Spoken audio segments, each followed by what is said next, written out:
Hello, everyone, and welcome to this edition of Campus Convos. I'm your host, Denise Lofranzo Hinaga, and we are here joined for a very fun episode today. We have a lot of guests with us, and we're in this really cool facility here on the DACC campus because we are talking about pathways between DACC and NMSU, particularly the Culinary Arts program. And so I'm joined by these wonderful group of students. Would you guys like to introduce yourselves one by one?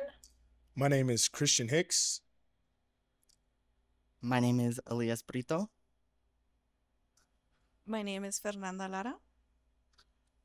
My name is Javier Galicia. And my name is Hope Barron.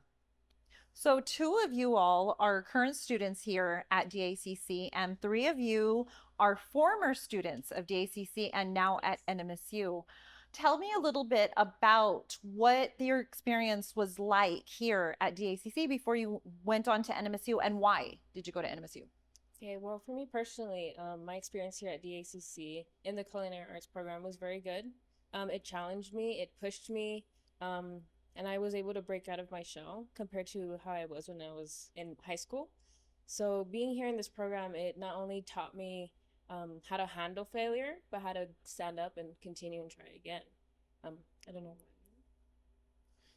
It definitely shapes you. It's a whole new experience from what's out there, and I think we did have a good set of tools to start with and a good guidance to prepare you. And I see you're wearing your chef uniform. Tell me about what your aspirations are after you graduate from NMSU. So currently I'm working on an internship with the convention center. I'm working on my internship requirement for the HRTM program. They currently have me working through all the departments. So today I had the kitchen department and we worked on plating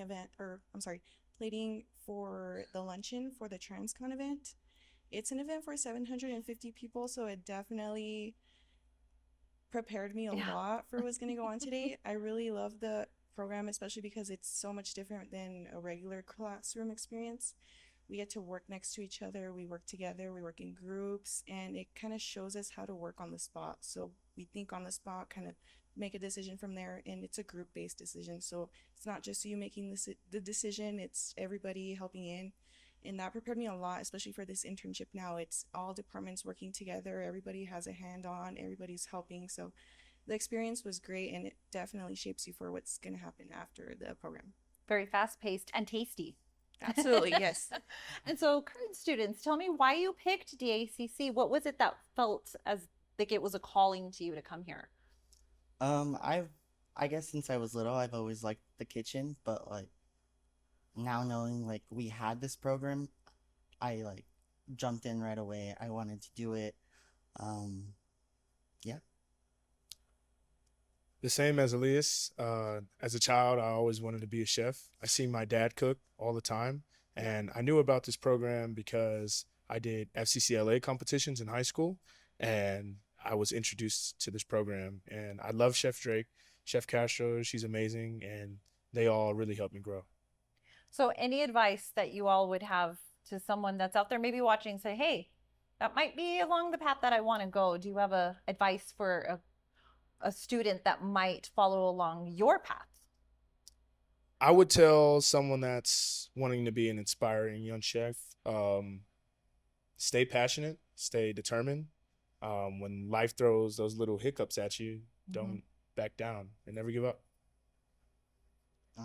Like Christian said, but also never be afraid to like jump in no matter what. Like even if it's something very new to you, it's not going to be hard all the time. So yeah. I would say even if you don't know if you want to do the kitchen, having the experience definitely prepares you for other departments, whether it's front of house, it's running the operation, kind of having that insight on what it's like, how to run it, and making sure you're not kind of making something that's extreme for the kitchen. You need to know what it's like to be in there and kind of prepare them as well for it. Yeah. So even if you don't know, just jump into it. You can always transfer to HRTM and do more of the operation side of it, but always have that kitchen experience. I would say don't be afraid to try something new. and trust the process. It's gonna be long days you're gonna have here where you're like, you feel so frustrated. You feel like, you know what, I don't know if this is really for me. And I feel like, you know what, sticking one more day, pushing through, and realize that it was just a moment of growth that you had to go through. But it's definitely something for everybody to try. For sure, I can agree with what Christian said. I think passion, having the interest, the desire to want more, to explore. I think if you're a student and you're really into culinary arts or baking, it's just all about finding a career that makes you happy, finding a career that fulfills the goals or that you have for yourself in life. And that would be my biggest advice, would be just to try it. Try it, and if you like it, continue, and if you don't, there's something always better for you. You guys, thank you so much. This is very helpful advice and gives us a lot of insight into the program and then continuing on your education if that's where it leads you. So thank you guys. Thank you. And thank you all for watching this episode of Campus Convos. I'm your host, Denise LaFrance Ojinaga.